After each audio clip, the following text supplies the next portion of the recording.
Hello everyone. पढ़ो तो ऐसे एक बार पढ़े और सारी कहानी खत्म। मतलब उस टॉपिक में कुछ छूट ना जाए। आज हम लोग पॉलिटी का एक टॉपिक ले रहे हैं जिसका नाम है ज्वाइंट सेशन। ज्वाइंट सेशन से रिलेटेड हम लोग 12 पॉइंट पे बात करेंगे, 12 पॉइंट पे बात करेंगे और ए टू जेड फैक्ट पे काम बात करेंगे। उसके बाद कुछ बचेगा ही नहीं। आपके मन में ऐसा कोई भी सवाल नहीं होगा जो इसके बाद छूट जाए, गारंटी है। पहला, एक एक करके छोटे से लेके बड़े सवालों में हम जाएंगे, एक एक करके हम करते हैं। पहला सवाल है, इसलिए मैंने नोट कर लिया कुछ छूट ना जाए आपका। पहला, किस आर्टिकल के अंदर इसको रखा गया है? तो इसका जो आर्टिकल है वो आर्टिकल है 108। संविधान के अंदर, कॉन्स्टिट्यूशन के अंदर आर्टिकल 108 में ज्वाइंट सेशन का प्रोविजन है। दूसरा, ये कहां से आया? ये कहां से आया? तो ये 1935 का जो एक्ट था ना हमारा, वहां से आया। और ये भी 1935 का एक सेक्शन है 31, वहां से ज्वाइंट सेशन को लाया गया। तो दूसरे सवाल का जवाब हो गया। पहला आर्टिकल 108 के अंदर है, दूसरा 1935 के क्या जो एक्ट है उसके सेक्शन 31 से इसको लिया गया, उसी से इंस्पायर्ड है। तीसरा जो सवाल है वो सवाल है कौन बुलाएगा इस बैठक को? देखिए, बैठक को बुलाने का अधिकार, क्योंकि ये सिर्फ पार्लियामेंट के अंदर होता है, ये स्टेट लेजिस्लेचर को ये राइट नहीं दिया गया है। सवाल स्टेट लेजिस्लेचर को क्यों नहीं दिया गया वो हमारा सवाल है, उसको हम लोग बाद में करेंगे। अभी पार्लियामेंट में सिर्फ होता है। तो हमारे जो प्रेसिडेंट साहब है ना, उसको बुलाने का अधिकार, तो प्रेसिडेंट साहब बुलाएंगे। एक चीज ध्यान रखिएगा, ये ज्वाइंट सेशन होगा उसका अनाउंसमेंट प्रेसिडेंट साहब करते हैं, लेकिन ज्वाइंट सेशन कब स्थगित होगा इसका निर्णय करने का अधिकार लोकसभा अध्यक्ष को है। तो तीसरे सवाल का जवाब मिल गया। चौथा सवाल हमारा है कि इसमें कोरम, यानी इसके कोरम कितने होते हैं? देखिए, कोरम 10% होगा। जैसा लोकसभा राज्यसभा के हाउस को चलाने के लिए कोरम चाहिए, तो मिनिमम 10% का कोरम चाहिए। 10% का कोरम होगा तभी ये रन करेगा, अदरवाइज ज्वाइंट सेशन रन नहीं करेगा। पांचवा सवाल है कि इसके अध्यक्षता कौन करेंगे, चेयरमैन कौन होंगे? तो चेयरमैन या तो स्पीकर होंगे, या डेप्यूटी स्पीकर होंगे, या वाइस चेयरमैन होंगे। ठीक से देखिए, लोग जब ज्वाइंट सेशन होता है तो उसकी अध्यक्षता या तो स्पीकर करेंगे, यानी लोकसभा अध्यक्ष करेंगे, या डेप्यूटी स्पीकर यानी जो लोकसभा के उपाध्यक्ष हैं वो करेंगे दूसरे ऑप्शन में। तीसरे ऑप्शन में वाइस चेयरमैन यानी उपसभापति, सभापति इसकी अध्यक्षता नहीं करते हैं। सभापति कौन होते हैं? उपराष्ट्रपति, वाइस प्रेसिडेंट होते हैं, वो इसकी अध्यक्षता नहीं करते। इसकी अध्यक्षता कौन करेंगे? तो इसके चेयरमैन होते हैं ना उपराष्ट्रपति, तो वो नहीं करेंगे। वाइस चेयरमैन जो राज्यसभा का मेंबर होता है वो अध्यक्षता करेगा। सवाल है कि तीनों का तीनों गायब, तीनों में से कोई नहीं है, फिर क्या होगा? अगर इन तीनों में से कोई नहीं है तो जो मेंबर्स हैं वो डिसाइड करेंगे कि इन मेंबर में से कौन चेयरमैनशिप करेगा। तब उस वहां जितने मेंबर्स हैं वो डिसाइड करेंगे कि इन मेंबर्स में कौन चेयरमैनशिप करेगा। लेकिन किसी भी स्थिति में जो लोग राज्यसभा के सभापति हैं वो चेयरमैन नहीं बनेंगे। तो ये क्लियर हो गया कि अध्यक्षता कौन करेगा। चलिए आगे का सवाल। इसके बाद, किस परिस्थिति में, ये इंपॉर्टेंट है, आखिर किस सिचुएशन में ये आता है? ज्वाइंट सेशन का प्रोविजन किस सिचुएशन के लिए किया गया है? पहला, कहा जाता है कि ये तो आता है पार्लियामेंट में। पार्लियामेंट में दो हाउस है, एक है लोकसभा, एक है राज्यसभा। मान लो कोई भी बिल, जस्ट हम मान लेते हैं एक हाउस से यानी लोकसभा से राज्यसभा में गया, लोकसभा ने पास किया, राज्यसभा को भेजा। राज्यसभा ने या तो उसको 6 महीने का डिले कर दिया, ठीक है, 6 महीने तक डिले कर दिया, उस पर कोई एक्शन नहीं लिया। पहला कंडीशन कि कोई एक्शन नहीं लिया गया। दूसरा कंडीशन, इस राज्यसभा ने कुछ अमेंडमेंट कर दिया, ठीक है, उस जो बिल लोकसभा ने इसको भेजा था उसके अंदर कुछ अमेंडमेंट करके इसको यहां पे लौटा दिया, और लोकसभा उसको मानने को तैयार नहीं। लोकसभा को लगता है नहीं, हम इसको नहीं मानेंगे। तो इन सब के कारण क्या होता है? गतिरोध उत्पन्न होती है। उस गतिरोध को दूर करने के लिए, क्योंकि दोनों ही हाउस के द्वारा जब तक अप्रूवल नहीं मिलेगा, वो पास नहीं होगा, तब तक तो प्रेसिडेंट के पास जाएगा नहीं। तो इन दोनों के बीच में अगर तनातनी हो गई, माहौल ऐसा टेंस हो गया कि या तो इसने रिजेक्ट, एक और है, या तो उसने रिजेक्ट कर दिया, 6 महीना अटका दिया, जो अमेंड करके जो लोकसभा ने भेजा था उसके अंदर कुछ बदलाव करके पास करके लोकसभा को भेजा और उसको वो पसंद नहीं है। ये दोनों ही हाउस में से किसी भी हाउस के साथ हो सकता है, ऐसा नहीं कि लोकसभा ही राज्यसभा को भेजे तभी ऐसा होगा। तो ये सर्टेन कंडीशन बनता है, तब राष्ट्रपति के पास मतलब मामला ये जाता है, क्योंकि यहाँ पे रूल्स बना हुआ है, तो उनके पास जाएगा तो फिर वो कहेंगे कोई बात नहीं, हम ज्वाइंट सेशन करवा लेते हैं, बेहतर है ज्वाइंट सेशन के अंदर डिस्कस हो जाएगा, फिर होगा जो होना होगा। तो ये सवाल है कि ज्वाइंट सेशन किस कंडीशन में होता है, तो ये परिस्थिति जब आएगी तब ज्वाइंट सेशन होगा। फिर 8वां, बैठक में क्या होता है। 8वां सवाल है कि बैठक में क्या होता है। देखिए, जब ज्वाइंट सेशन हो रहा होता है तो उस बैठक में कुछ नहीं होता, बैठक में कोई भी कुछ भी नया नहीं आएगा, ठीक है, कोई भी नया प्रस्ताव, कोई भी नया प्रपोजल, मोशन कुछ भी नहीं आएगा, तो नया तो आएगा नहीं, जो है उस पे भी पूरा डिस्कशन नहीं होगा, उसमें भी वो हिस्सा जिसपे दोनों ही हाउस में तनातनी है, दोनों हाउस उसको मानने को तैयार नहीं है, तो जो डिबेट वाला टॉपिक है, जिस डिबेट के कारण ये बिल लटका हुआ है, उस पे मात्र डिस्कशन होगा और उसी पे वोटिंग होगी। और वोटिंग क्या होगा, तो वोटिंग जो होगा वो सिंपल मेजोरिटी से होगा, ठीक है, जो वोटिंग होगा वो साधारण बहुमत से होगा, ठीक है।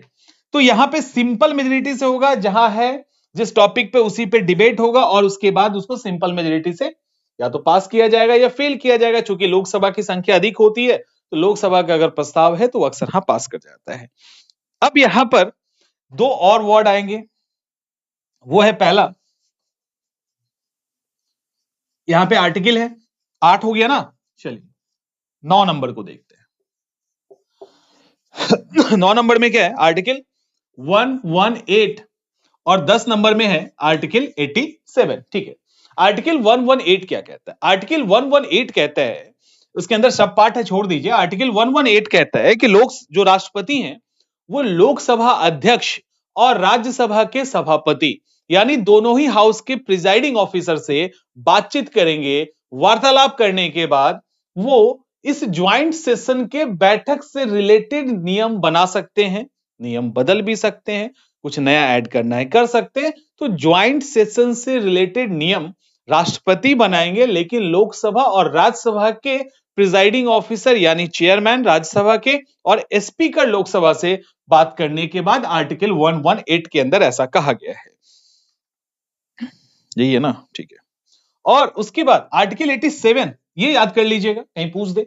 आर्टिकल 87 का मतलब यह है कि राष्ट्रपति 2 बार राष्ट्रपति ज्वाइंट सेशन को एड्रेस करते हैं, राष्ट्रपति संयुक्त बैठक को एड्रेस करते हैं। वो संयुक्त बैठक ये वाला नहीं होता, किसी बिल वाला नहीं होता, विधेयक वाला नहीं होता। एक कब होता है, जब नए साल में, न्यू ईयर में पहला सेशन चलता है, तो आपको पता है पहले सेशन के पहले दिन राष्ट्रपति एड्रेस करते हैं, राष्ट्रपति का भाषण होता है। और एक और कब होता है, जब नई लोकसभा चुन के आता है, जब नई लोकसभा चुन के आती है तो जो पहला दिन होता है उस दिन भी राष्ट्रपति साहब होते हैं। तो 2 दिन दोनों ही पार्टी के लोग एक साथ, दोनों ही हाउस के लोग एक साथ बैठते हैं और राष्ट्रपति साहब दोनों को एड्रेस करते हैं। तो 87 के अंदर ज्वाइंट सेशन को एड्रेस करने का यानी संयुक्त बैठक को, तो संयुक्त बैठक लोकसभा राज्यसभा दोनों का होता है, लेकिन ये वाला इससे नहीं मतलब है, ये एक आर्टिकल इसके अंदर आया जो हमने आपको बता दिया। अब सवाल है ये कहां लागू नहीं होता, मतलब कहां लागू नहीं होता का मतलब,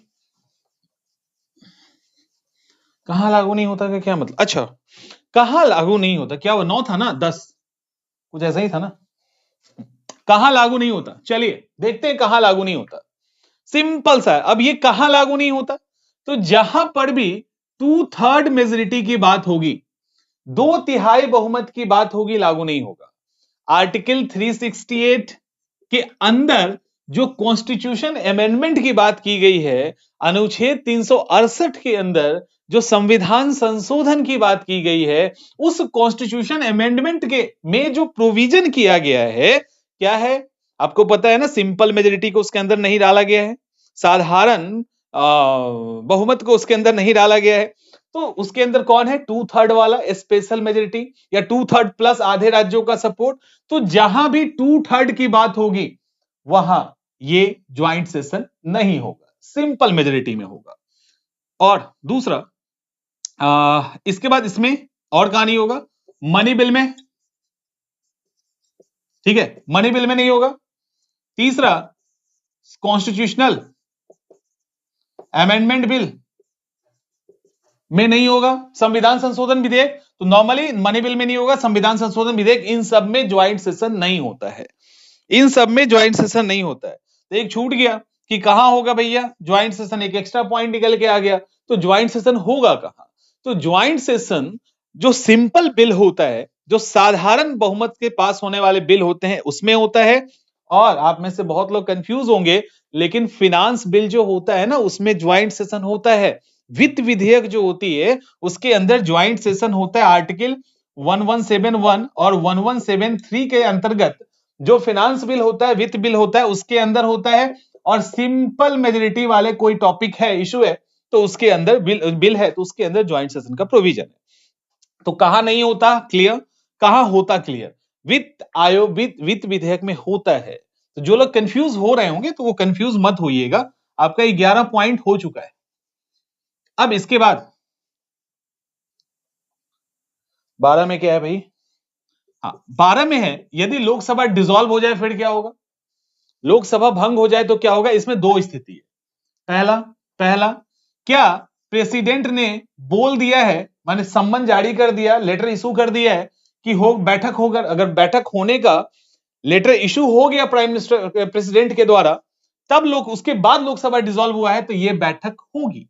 लेकिन अगर लेटर इशू नहीं हुआ है, अभी तक प्रेसिडेंट ने लेटर इशू नहीं किया है, तो बैठक नहीं होगा। तो होता यह है कि यदि प्रेसिडेंट ने कह दिया ठीक है इस बिल में डिबेट हो, मतलब इस बिल में मुश्किल दिक्कत है, तो इसके लिए फलाने तारीख को ज्वाइंट सेशन होगा, अगर उसने बोल दिया कि ज्वाइंट सेशन होगा, उसके बाद और ऑफिशियली लेटर निकल गया, उसके बाद अगर लोकसभा डिसॉल्व भी होता है तो वो ज्वाइंट सेशन होगा। लेकिन मतलब ये मैटर राष्ट्रपति के पास गया ही और उसी बीच में लोकसभा डिसॉल्व हो गया, राष्ट्रपति ने अभी निर्णय नहीं लिया है, तो वो ज्वाइंट सेशन नहीं होगा। तो इस स्थिति में लोकसभा भंग हो जाएगा, तो नहीं होगा, और ऐसे में होगा। अब एक सवाल है और वो बड़ा बढ़िया है, अच्छा सवाल है। वो सवाल ये है 13 नंबर का कि राज्यसभा की स्टेट लेजिस्लेचर में, यही है ना, हाँ, स्टेट लेजिस्लेचर के अंदर यानी राज्य विधानमंडल के अंदर ये प्रोविजन क्यों नहीं किया गया है। ये एक अच्छा सवाल है, स्टेट लेजिस्लेचर में राज्य विधानमंडल में ये प्रोविजन क्यों नहीं किया गया है, ये एक सवाल है। सवाल का जवाब ये है कि आपको पता है जो लोकसभा है और राज्यसभा वर्सेस राज्यसभा, तो राज्यसभा एक स्ट्रॉन्ग हाउस है, ऐसे हल्के में राज्यसभा को नहीं लिया जाता। हाँ पावर बहुत हद तक कम है, लेकिन ये परमानेंट हाउस है, इसको डिसॉल्व नहीं किया जा सकता, ये एक बेसिक स्ट्रक्चर के अंदर आता है। और ये किसी बिल को, सिंपल बिल को रिजेक्ट कर दे तो बिल समाप्त हो जाएगा, ऐसा भी है।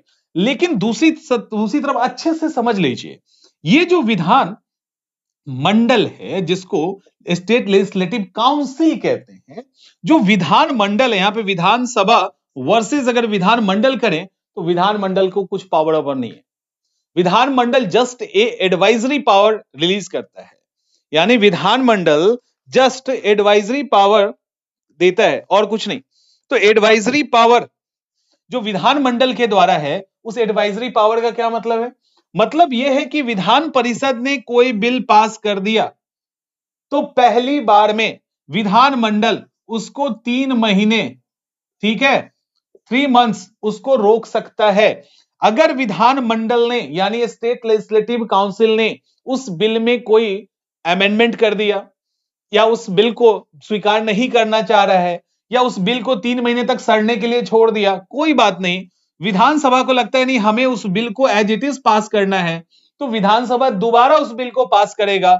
ये कितना भी अमेंडमेंट करना चाहे, ये मानने को तैयार नहीं है, तो उसी ओरिजिनल बिल को अगर ये दोबारा से पास करके भेज दे, दोबारा से पास करके भेज दे, तो ये और 1 महीना रोक सकता है। उसके बाद ये उसी तरह से पास माना जाएगा जैसा कि विधानसभा चाह रही।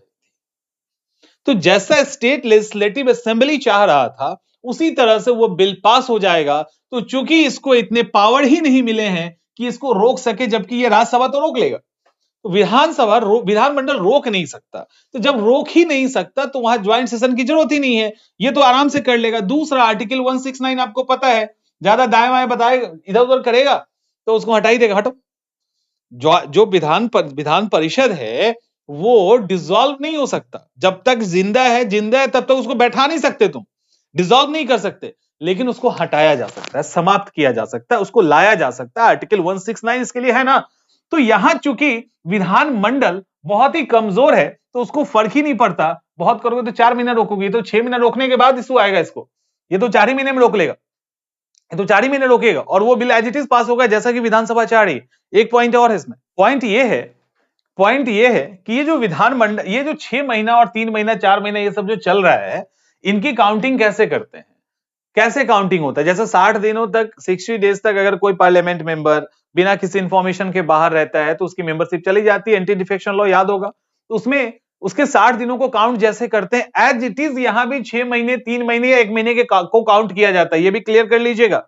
यानी 4 दिन से अधिक अगर हाउस स्थगित है, एडजर्न है किसी भी कारण से, 4 दिन से अधिक, जैसे उस 60 डेज में काउंट करते हैं ना, 4 दिन से अधिक है तो काउंट नहीं करते, अदरवाइज करते हैं। तो यहां भी 4 दिन से अधिक अगर एडजर्न है, हाउस नहीं चल रहा, तो उसको 6 महीने या 3 महीने 1 महीने में काउंट नहीं करेंगे, 4 दिन से कम कम वाला पीरियड है तो काउंट करेंगे। ठीक है, दैट इज, ये हो गया, ये 13 हो गया ना।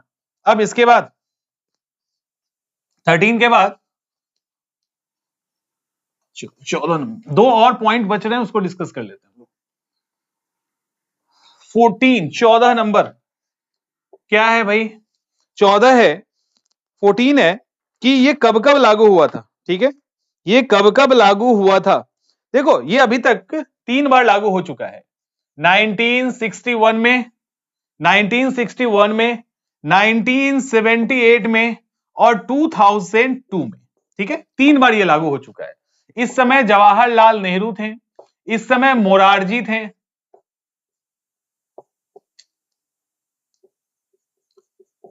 मोरारजी देसाई थे, और इस समय हमारे अटल बिहारी थे, अटल जी थे। ठीक है, तो इन 3 टाइम में 1961, 78 और 2002, 1961 में दहेज हत्या को लेकर, दहेज निषेध को लेकर यह बिल आया था। उसके बाद 1978 में बैंकिंग से रिलेटेड, बैंकिंग सेवा आयोग से रिलेटेड एक नियम आया था, और 2002 में आतंकवाद से रिलेटेड एक बिल था। इन तीनों में ज्वाइंट सेशन किया गया था। तो अभी तक ज्वाइंट सेशन 3 बार हुआ है इस तरह से। तो ये सारे आपके ज्वाइंट सेशन से रिलेटेड फैक्ट हैं। अब बताओ कुछ छूट रहा है क्या, अब बताइए कुछ छूट रहा है तो, कुछ नहीं छूट रहा है। ठीक है, हो गया ज्वाइंट सेशन, इतना काफी है, क्लियर। कुछ मन में डाउट है तो बता दीजिए, जो नहीं होना चाहिए आपके मन में, अगर तब भी है तो कोई बात नहीं, बताइए, आप मैसेज कर देना, सबसे बेहतर है। ठीक है, चलो फिर हम लोग कर लेंगे। तो ये क्लियर हो गया।